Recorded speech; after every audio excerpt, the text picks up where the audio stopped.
Hello എല്ലാവർക്കും എന്നോട് വിശേഷം സുഖമെന്ന് വിശ്വസിക്കുന്നു. അപ്പോൾ ആദ്യമായിട്ടാണ് എൻ്റെ ചാനൽ കാണുന്നതെങ്കിൽ നിങ്ങളെല്ലാവരും ലൈക്ക് ചെയ്യുക, ഷെയർ ചെയ്യുക, സബ്സ്ക്രൈബ് ചെയ്യുക, അതുപോലെ തന്നെ നോട്ടിഫിക്കേഷൻ ബെല്ലടിക്കുക. അപ്പോൾ ഇത് ഞാൻ എൻ്റെ ഇംഗ്ലീഷ് ചാനലിൽ ഞാൻ ഈ വീഡിയോ ഇട്ടിട്ടുണ്ട്.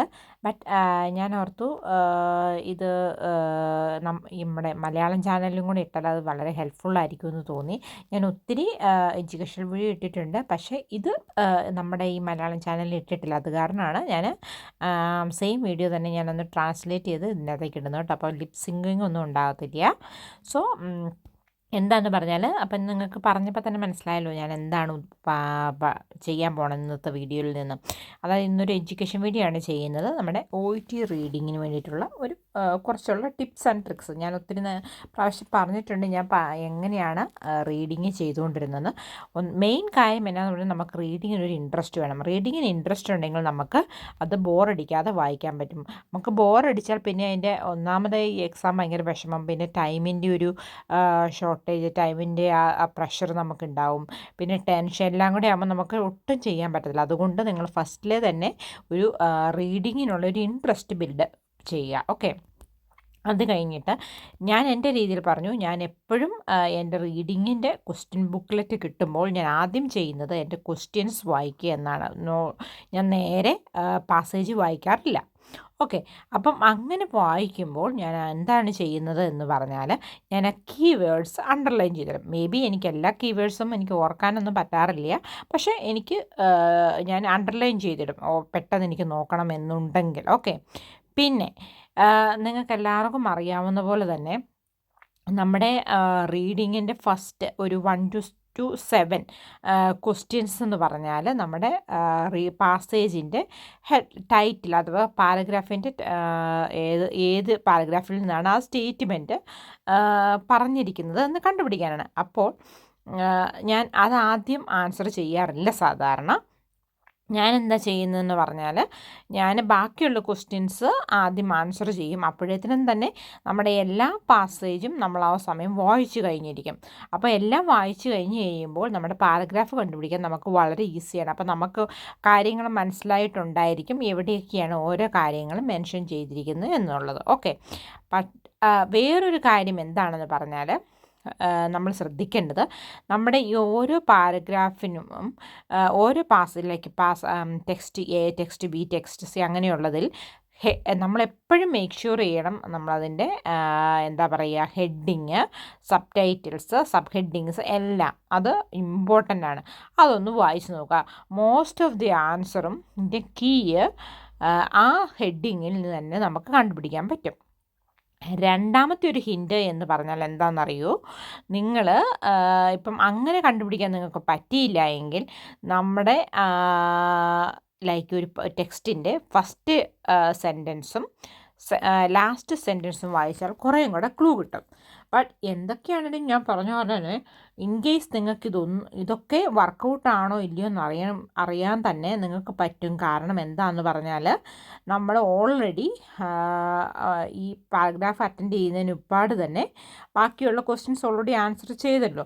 അപ്പോൾ ഞാനിപ്പോൾ കാണിക്കുന്നത് നിങ്ങൾക്ക് ഞാൻ പാസേജ് ഞാൻ കാണിച്ചു പോലും തരുന്നുണ്ട്. അതിനിപ്പാട് തന്നെ ആ ഹെഡിങ്ങും സബ് ഹെഡിങ്ങും മാത്രം വെച്ചിട്ട് എങ്ങനെ ആൻസർ ചെയ്യാമെന്നും പിന്നെ അത് കഴിഞ്ഞിട്ട് കിട്ടാത്തത് മാത്രം എങ്ങനെ നമ്മുടെ പാസേജ് നോക്കി ആൻസർ ചെയ്യാമെന്നുമാണ്. അത് എല്ലായ്പ്പോഴും വർക്ക് ചെയ്യണം എന്നില്ല, ചില സമയത്ത് വർക്ക് ചെയ്യും. അപ്പോൾ നിങ്ങൾക്ക് ഇതെല്ലാം എന്തൊക്കെ പറഞ്ഞാലും കിട്ടാതിരിക്കാൻ ഒരു ചാൻസും ഇല്ല. കാരണം നമ്മൾ ഇത്രയും ക്വസ്റ്റ്യൻസ് ആൻസർ ചെയ്തിട്ടാണ് ചെയ്യുന്നത്. അപ്പോൾ നിങ്ങൾ പ്രാക്ടീസ് ചെയ്യുമ്പോൾ നിങ്ങളൊന്ന് നോക്കുക ഇത് വർക്ക് ചെയ്യുന്നുണ്ടോ എന്ന്. ഓക്കെ, ഇനിവേ ഞാൻ പറഞ്ഞ പോലെ തന്നെ പാരഗ്രാഫ് നമ്മൾ ആദ്യമേ കയറി ആൻസർ ചെയ്യുന്നില്ല. അപ്പോൾ ആൻസർ ചെയ്യാൻ പോലും ഈ മെത്തേഡ് വെച്ചിട്ട് പറ്റും. അതാണ് ഞാൻ കാണിച്ചു തരുന്നത്. ഓക്കെ, അപ്പം ശരിക്കും നമ്മൾ വായിച്ച് നോക്കുക. പിന്നെ ഇത് നമുക്ക് പാർട്ട് A എന്ന് പറഞ്ഞാൽ 15 മിനിറ്റ്സേ ഉള്ളൂ. അതുകൊണ്ടാണ് നമ്മൾ പെട്ടെന്ന് വായിച്ച് നോക്കേണ്ടത്. അതുകൊണ്ട് ഒരിക്കലും സമയം കളയാതെ വീട്ടിൽ തന്നെ ഇരുന്ന് നിങ്ങൾക്ക് 15 മിനിറ്റിൻ്റെ ഈ പാട്ട് എന്നുള്ളത് നിങ്ങൾ വീട്ടിലിരുന്ന് പ്രാക്ടീസ് ചെയ്യുമ്പോൾ 10 മിനിറ്റ് കൊണ്ട് തന്നെ തീർക്കാൻ ശ്രമിക്കണം. അലാറം വെച്ച് തന്നെ ചെയ്യണം. തെറ്റിപ്പോയാലും കുഴപ്പമില്ല, അത് പിന്നെ തെറ്റിപ്പോയത് എന്താ പിന്നെ അത് തന്നെ ചെയ്ത് നോക്കണം. ഓക്കെ, അപ്പം ഞാൻ ഈ പറയുന്ന മെത്തേഡൊക്കെ ഉപയോഗിച്ച് നിങ്ങളുടെ കയ്യിരിക്കുന്ന ഓരോ പാസേജ് നിങ്ങളൊന്ന് വായിച്ച് നോക്കുക. പിന്നെ ഞാനിത് ഒഴിച്ച് പഠിച്ചപ്പോൾ എനിക്ക് കിട്ടിയ എൻ്റെ മെത്തേഡാണ്. ബട്ട് എൻ്റെ മെത്തേഡ് എന്നല്ല, sorry, ടെക്സ്റ്റാണ്.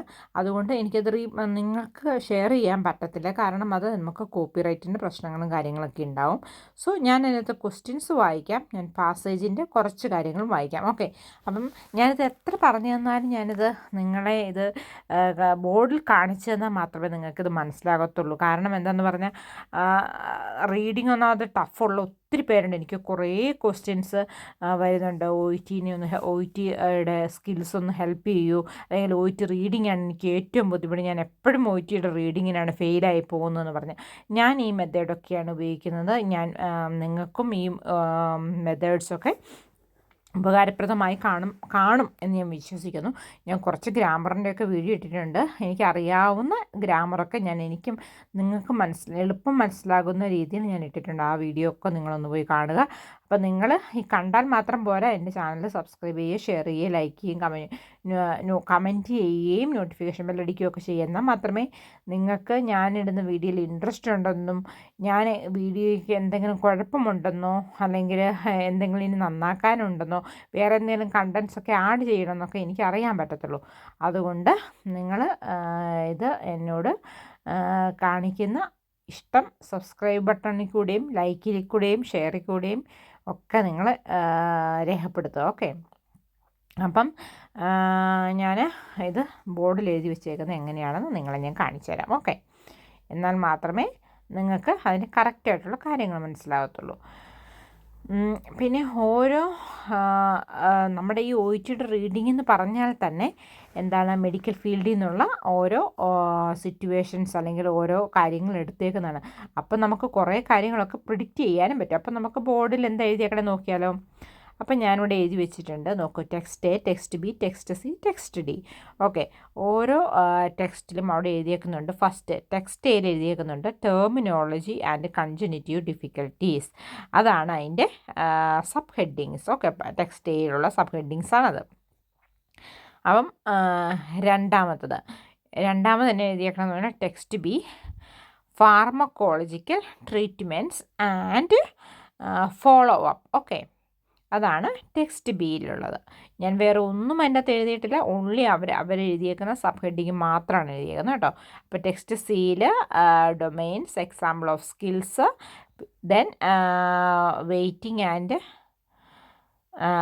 Warning signs and questions. പിന്നെ ടെക്സ്റ്റ് ഡിയിൽ എഴുതിയേക്കുന്നത് dementia means definitions of dementia and Alzheimer's disease എന്നാണ്. അപ്പോൾ ഇത്രയും കാര്യങ്ങൾ സബ് ഹെഡിങ് മാത്രമാണ്. അതിനകത്തൊന്നും ഞാൻ എക്സ്ട്രാ എടുത്ത് ചെയ്തിട്ടൊന്നുമില്ല കേട്ടോ. അപ്പം നമ്മുടെ ഫസ്റ്റ് ക്വസ്റ്റ്യൻ എന്താണെന്ന് പറഞ്ഞാൽ വാട്ട് ഈസ്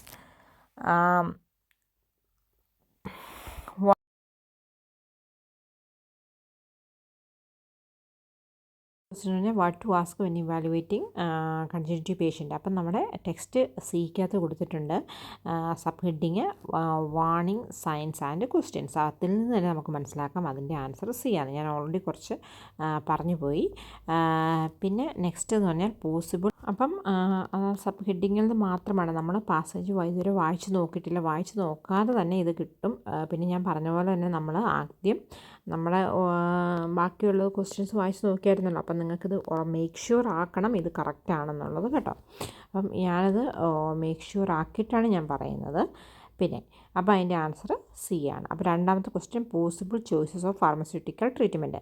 അപ്പം അതെന്താണെന്ന് പറഞ്ഞാൽ ഓൾറെഡി നമ്മുടെ ടെക്സ്റ്റ് ബി എയിൽ കൊടുത്തേക്കണമുണ്ടോ sub heading pharmacological treatments and follow up. അപ്പം അതിൻ്റെ ആൻസർ മസ്റ്റായിട്ടും ബി ആണ്. അത് വളരെ ഈസി ആയിട്ട് നമുക്ക് കിട്ടും. ഞാൻ പറഞ്ഞു ഇതൊക്കെ നമ്മൾ ടെക്സ്റ്റ് വായിക്കുന്നതിന് ഒരുപാട് കിട്ടിയ ആൻസറാണ് കേട്ടോ. അപ്പം അത് അവിടെ ബി എന്ന് നമുക്ക് എഴുതാം അതിൻ്റെ ആൻസറായിട്ട്. പിന്നെ അടുത്ത ക്വസ്റ്റ്യൻ എന്താ പറഞ്ഞാൽ the best way to describe patients symptoms. അത് നമുക്കത് ശരിക്കും ഒന്ന് വായിച്ച് നോക്കണം. ഇല്ലെങ്കിൽ നമുക്കത് കുറച്ച് കൺഫ്യൂഷൻസ് ഉണ്ട്. കാരണം അവിടെ ടെക്സ്റ്റ് എയിൽ ടെർമിനോളജി കൺജനിറ്റീവ് ഡിഫിക്കൽട്ടീസ് എന്നാണ് അതിൽ ചിലപ്പോൾ കാണും. അല്ലെങ്കിൽ എന്താ പറയുക, പിന്നെ നമുക്കുള്ളത് pharmacological treatment and follow up ഉണ്ടോ എന്ന് നമുക്കറിയില്ല. പിന്നെ അത് നോക്കിയാൽ നമുക്ക് ക്വസ്റ്റ്യൻ ആയിട്ട് വയ്ക്കാം. എ ആയിരിക്കും ഇല്ലയോ നമുക്കറിയില്ല, എ ആയിട്ട് നമുക്ക് വയ്ക്കാം. ഓക്കെ, ബാക്കിയുള്ളതിൽ കാണത്തില്ലായിരിക്കും നമുക്ക് വിശ്വസിക്കാം. ഓക്കെ, എന്നിട്ട് നമുക്ക് അവസാനം പാസേജ് വായിച്ചിട്ട് നോക്കാം. അപ്പം എന്താ പറയുക, നമുക്ക് അടുത്ത ക്വസ്റ്റ്യൻ വായിച്ച് നോക്കാം. അടുത്ത ക്വസ്റ്റ്യൻ എന്ന് പറഞ്ഞാൽ ഹൗ ടു ഡിഫൈൻ ഡിമെൻഷ്യ. അപ്പം നമുക്കത് ടെക്സ്റ്റ് ഡിക്കകത്ത് കറക്റ്റായിട്ട് പറഞ്ഞിട്ടുണ്ട്. എന്താണ് ടെക്സ്റ്റ് ഡിയിൽ ഡിഫൈൻ ഡിമെൻഷ്യ ആൻഡ് അൾസിമേഴ്സ് എന്നാണ് അവരാണ് പറഞ്ഞേക്കണം. അപ്പോൾ അത് നമുക്ക് കണ്ണും അടച്ചെഴുതാം, അത് ടെക്സ്റ്റ് ഡി ആണെന്ന്. ഓക്കെ, അപ്പം ഞാൻ പറഞ്ഞു എല്ലാം ഇത് നമ്മുടെ ഒരു പോസിബിലിറ്റീസാണ്, ഓരോ ഇതാണ്. അപ്പം നമ്മൾ വായിച്ച് നോക്കിയിട്ട് മേക്ക് ഷുവർ ചെയ്യണം കേട്ടോ. അപ്പം ഇനി അടുത്തത് ക്വസ്റ്റ്യൻ എന്നാന്ന് പറഞ്ഞാൽ the proper focus of cognitive assessment. അപ്പം അത് എന്താണ് കൺജനിറ്റീവ് അസസ്മെൻറ്റ് ചെയ്യുമ്പോൾ എന്താണ് പ്രോപ്പർ ഫോക്കസ്. അപ്പം അതും നമുക്ക് ഈ എ ആണോ എന്ന് സംശയമാണ്, നമുക്കറിയില്ല, നമുക്ക് വെയിറ്റ് ചെയ്യാം. ഓക്കെ, അപ്പോൾ നമുക്കൊന്ന് പാസേജ് വായിച്ചിട്ട് അതിൻ്റെ ആൻസർ ചെയ്യാൻ പറ്റത്തുള്ളൂ. ഓക്കെ, പിന്നെ ഫോളോ അപ്പ് ഉണ്ട്, അത് നമ്മൾ എന്താണെന്ന് നോക്കിയിട്ടില്ല ഇതുവരെ. അപ്പം okay, next different process of like different types of mental processing. അപ്പം മെൻ്റൽ പ്രോസസ്സിങ്ങിൽ നമ്മളുടെ ടെക്സ്റ്റ് സിക്കകത്ത് പറഞ്ഞിട്ടുണ്ട് സയൻസ്, ലൈക്ക് എന്താ പറയുക, domains and examples of skills എന്നൊക്കെ പറഞ്ഞതിൻ്റെ അകത്ത് അത് ഞാൻ ഓൾറെഡി പാസേജ് വായിച്ചു, അതുകൊണ്ടാണ് ഞാൻ പറയുന്നത്. അത് നിങ്ങൾക്ക് പാസേജ് വായിച്ച് കഴിയുമ്പോൾ മനസ്സിലാകും കറക്റ്റായിട്ട് അത് എക്സാമ്പിൾസ് ഓഫ് സ്കിൽ എന്തൊക്കെയാണ് ആ സ്കിൽസ് നമുക്ക് ഈ മെൻ്റൽ പ്രോസസ്സിങ്ങിൽ നടക്കുന്നതെന്നുള്ളത്. അത് ടെക്സ്റ്റ് സി തന്നെയാണ്, അത് ഞാൻ നിങ്ങളെ വായിച്ച് കേൾപ്പിക്കാം കേട്ടോ. അപ്പം next I am going to read the part A first sentence. So it says text A. Congenitive changes are normal for almost all people as they age, and assessment should focus on differentiating the normal changes of aging from abnormal congenitive functioning. So it says, ഞാൻ പറഞ്ഞ അടുത്ത ട്രിക്കാണ് നമ്മൾ ഉപയോഗിക്കുന്നത്. അപ്പം നിങ്ങൾ പാരഗ്രാഫിൻ്റെ first sentence തന്നെ എഴുതിയിട്ടുണ്ട് ഇറ്റ് ഷുഡ് ഫോക്കസ് ഓൺ. അപ്പം അതിൻ്റെ ആൻസർ പാർട്ട് എ ആണ്. ഓക്കെ, അത് വളരെ ഈസി ആയിട്ട് നമുക്ക് മനസ്സിലാവും. അതാണ് ഞാൻ പറയുന്നത്, നമുക്ക് പല ടൈപ്പിനും പല ട്രിക്കാണ് നമുക്ക് ഉപയോഗിക്കേണ്ടത്. ഓക്കെ, നമുക്ക് സബ് ഹെഡിങ്ങിൽ നിന്ന് ഹെഡിങ്ങിൽ നിന്ന് മനസ്സിലാക്കാൻ പറ്റില്ലെങ്കിൽ ഈ ട്രിക്ക് വെക്കും. what I had to, we need to find out all these answers, isn't it? So what to do when diagnosis remain uncertain. Okay, that is says yeah, in text B, when you read it under follow up, you are just the subheading pharmacological treatments and follow up. The follow up in the first line, if the diagnosis remain unclear after a detailed assessment, then provide general advice and watchfully wait. So that answer must be in text B. So it's very easy to find out. Okay, so text B, that's answer. That means it's 7, isn't it? Seventh question, yeah. 7th question is B. So that's me first line, first sentence in that subheading. Okay. Now different types of mental processing. That one we need to find out. That how we will find out different types of mental processing. Okay. In text C, I'm not saying which one. Text C is just saying domain, example of skills and warning sign and questions. I have already explained that. So in the domain, it's learning and recall memory domain. So example of skills like short-term, semantic and biographical, long-term memory, implicit learning. So warning signs and question. Have you noticed that you have been talking to someone and soon after forget the conversation? That's a signs and questions. Okay. Then if you language, for the language, what they forget. So example, what the skill they are forgetting. Object naming, word finding, receptive language. Okay. So that means, have you noticed any word finding difficulties, or has or she had he or she had more difficulty understanding immediately.